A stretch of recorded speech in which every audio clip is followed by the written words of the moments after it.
తెలుగు రాష్ట్రాలకు సంబంధించి అత్యంత ఆసక్తికర పరిణామం. తెలుగు రాష్ట్రాల సీఎంల కీలక సమావేశం. హైదరాబాద్లోని ప్రజాభవన్లో జరిగే ఈ సమావేశంలో ఇద్దరు ముఖ్యమంత్రులు చర్చించే అంశాలేంటి?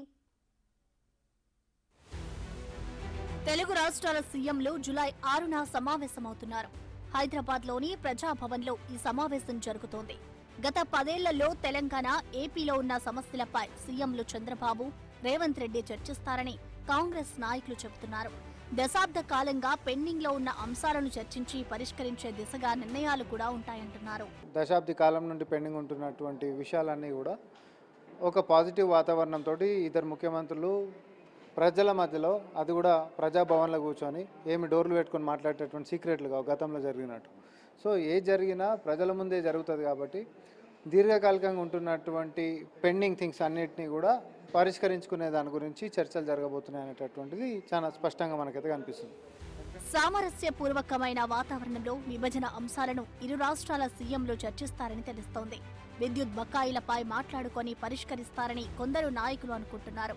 Lake view guest house, AP CID ఆఫీస్కు సంబంధించిన అంశాలను ఏపీ సీఎం చంద్రబాబు ప్రస్తావించే అవకాశం ఉంది. వీటితో పాటు పోలవరం ముంపు 5 గ్రామాలు తెలంగాణకు ఇవ్వాలనే అంశం, కృష్ణానది జలాల వివాదం వంటి వాటిని కూడా ఇరు రాష్ట్రాల సీఎంలు చర్చిస్తారనే సమాచారం. మా ముఖ్యమంత్రి రేవంత్ రెడ్డి గారు చాలా స్పష్టంగా ఉన్నారు.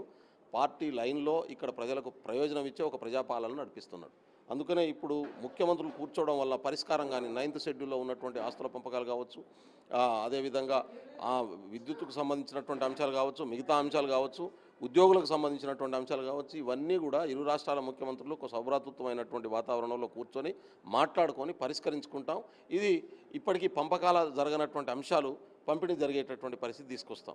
కేంద్ర ప్రభుత్వం కూడా ఇప్పటికే 10 సంవత్సరాలు దాటిపోయినప్పటికీ ఇప్పటికే నిర్ణయం తీసుకొని పరిష్కరించాల్సి ఉండే, వాళ్ళు కూడా ఆ ప్రయత్నం చేయలేదు. కాబట్టి ఒక రావణ కాష్టంలాగా ఈ 2 రాష్ట్రాల మధ్యన పంచాయతీని కొనసాగించాలనేటటువంటి ఆలోచన అటు కేంద్రం కానీ రాజకీయ పార్టీలు కానీ చేస్తున్నటువంటి పరిస్థితి నుంచి శాశ్వత పరిష్కారంగా స్నేహితుల్లాగా, తెలుగు జాతి బిడ్డలుగా, తెలుగు మాట్లాడేటటువంటి వాళ్ళుగా ఎవరి రాష్ట్రాన్ని వాళ్ళు పాలించుకుంటూ మనం వేరువేరుగా మన ఆస్తుల మధ్యన కూడా ఏ గొడవ లేకుండా డివిజన్ చేసుకునేటటువంటి పనికి అటు చంద్రబాబు నాయుడు గారు మెచ్యూర్డ్ పొలిటీషియను, అద్భుతమైనటువంటి లీడరు, ఇటు రేవంత్ రెడ్డి గారు ఇద్దరు కూర్చొని మాట్లాడి పరిష్కరించుకుంటాం మేము.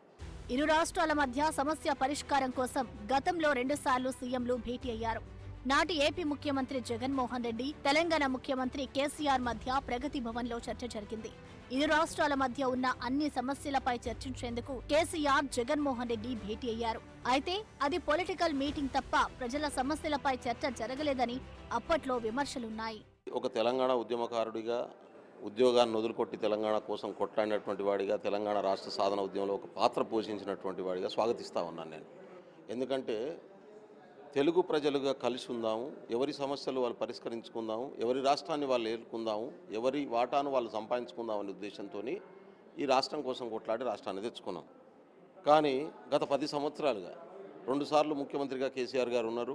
10 సంవత్సరాలు ఉమ్మడి రాజధానిగా హైదరాబాద్ ఉన్నది. 10 సంవత్సరాలు, 2 సంవత్సరాల్లో పరిష్కరించుకోవాల్సిన సమస్యలుండే, 4 సంవత్సరాల్లో పరిష్కరించుకోవాల్సిన సమస్యలుండే, 9 సంవత్సరాలు, 10 సంవత్సరాల్లో పరిష్కరించుకోవాల్సినటువంటి సమస్యలున్నాయి. ఇద్దరు ముఖ్యమంత్రులు కూర్చొని అధికారుల స్థాయిలో చర్చలు జరిపి పరిష్కరించుకోవాల్సినవి ఉండే, ముఖ్యమంత్రుల స్థాయిలో పరిష్కరించుకోవాల్సినవి ఉండే. అవి ఏవి కూడా గత 10 సంవత్సరాలుగా జరగలేదు. కనీసం ఆ ప్రయత్నం చేయలేదు. చెయ్యకపోగా రాజకీయ కోణంలో ఒకరి మీద ఒకరి ఆధిపత్యం సంపాదించుకోవడం కోసం జరిగినటువంటి ప్రయత్నం వలన ప్రజలు ఇబ్బంది పడ్డరు, ఉద్యోగులు ఇబ్బంది పడ్డరు. ఇవాళ ఇక్కడ వనరుల నష్టం జరిగింది. ఇవన్నీ జరిగినటువంటి పరిస్థితి రాజకీయ దురుద్దేశంతో జరిగింది. కానీ కాంగ్రెస్ పార్టీ అట్లా కోరుకోవట్లేదు. రాష్ట్రాన్ని ఇచ్చినటువంటి పార్టీగా, సోనియా గాంధీ గారు త్యాగం చేసినటువంటి పార్టీగా, నష్టపోయినటువంటి పార్టీగా ప్రజలకు ఇబ్బంది కలగొద్దని చెప్పి ఆ రోజు ఆలోచించడం, ఈ రోజు కూడా ఆలోచిస్తున్నాం. ఇరు రాష్ట్రాల మధ్య విభజన చట్టంలోని 9, 10 షెడ్యూల్కు సంబంధించిన అంశాలు అపరిష్కృతంగా ఉన్నాయి. షెడ్యూల్ 9లో 91 సంస్థలు, షెడ్యూల్ 10లో 142 సంస్థలు ఉన్నాయి. ఈ షెడ్యూళ్లలో ఉన్న ఆస్తులపై ఇరు రాష్ట్రాలు ఎక్కువ వాటా కోరుతుండటంతో పరిష్కారం లభించడం లేదు. మరోవైపు 2 రాష్ట్రాల మధ్య నీటి వివాదం సమస్యగా మారింది. కృష్ణానదిలో ఉమ్మడి ఆంధ్రప్రదేశ్కు మొత్తం 811 టీఎంసీల నీరు కేటాయించగా 299 టీఎంసీలు తెలంగాణకు, 512 టీఎంసీలు ఏపీకి కేటాయించారు. అయితే కృష్ణా పరివాహక ప్రాంతం తెలంగాణకు ఎక్కువ ఉండడంతో కృష్ణాలో 60% వాటాను తెలంగాణ కోరుతోంది. దీని విషయంలో ఏపీ అభ్యంతరం వ్యక్తం చేస్తోంది. ఈ రాష్ట్రం యొక్క ఉద్దేశం ఒకటే, వాళ్ళు మన దగ్గర నుంచి బకాయిలు రావాలన్నా లేకపోతే మనకు వాళ్ళ దగ్గర నుంచి రావాల్సినటువంటి వాటాల విషయాలైనా ఏవైనా పారదర్శకంగా మాట్లాడుకోవాల్సినటువంటి అవసరం ఉంటుంది. ఎందుకంటే ఇక్కడ ఎవరు అవతల వాళ్ళకి అన్యాయం జరగాలి, మాకే మేలు జరగాలని కోరుకునేటోళ్ళు ఎవరూ లేరు. అందరం రాష్ట్రాల లెక్క విడిపోయినాము, కానీ ఇదే రాష్ట్రంలో అన్నదమ్ముల లెక్కనే కలిసి ఉంటున్నాం. కాబట్టి చిరునవ్వుల మొహాలతోటే ఉంటున్నటువంటి సమస్యల పరిష్కారం దిశగా ఈ రెండు రాష్ట్రాల ముఖ్యమంత్రులు కూడా భేటీ కాబోతున్నటువంటిది చాలా పాజిటివ్గా తీసుకుందాం. అది నీటి వాటాలకు సంబంధించిందైనా, ఆస్తుల పంపకాలకు సంబంధించినటువంటిదైనా, విభజన చట్టంలో హామీలకు సంబంధించినటువంటి వ్యవహారాలు. అంతేకాదు ఈరోజు కేంద్రంతో కలిసిపోతున్నటువంటి పక్క రాష్ట్రంలో ప్రభుత్వము ఏ కేంద్రం నుంచి అయితే రాష్ట్ర విభజన చట్టం తర్వాత ఈ రెండు రాష్ట్రాలకు ఇచ్చినటువంటి హామీలు ఉందో, మన రెండు రాష్ట్రాలు కూడా కలిసి మన అదే కేంద్రం మీద ఈరోజు వాళ్ళతోటే మీరు పోతున్నారు. కాబట్టి ఈరోజు మేమేమో ప్రత్యర్థుల లెక్క మేము ఉంటున్నాం. కాబట్టి రాష్ట్ర అభ్యున్నతి కోసము రాష్ట్ర విభజన చట్టంలో ఉంటున్నటువంటి అంశాల సాకారం గురించి ఇద్దరు రాష్ట్రాలు కూడా కలిసి ముందుకు పోదాం, కలిసి ప్రగతిని సాధించుకుందాం అనేటటువంటిది మనందరం ముందుకు నిర్ణయం తీసుకొని పోవాల్సినటువంటి అవసరం ఉంది. పొరుగు రాష్ట్రంతో సఖ్యతగా ఉంటూ సమస్యలను పరిష్కరించుకుంటూ అభివృద్ధి సాధించుకోవాలనే ధోరణిలో రెండు రాష్ట్రాల ముఖ్యమంత్రులు ఆలోచిస్తున్నారు. తెలుగు రాష్ట్రాల్లోని సమస్యలకు ఒక పరిష్కారం లభిస్తుందని నిపుణులు, రాజకీయ వర్గాలు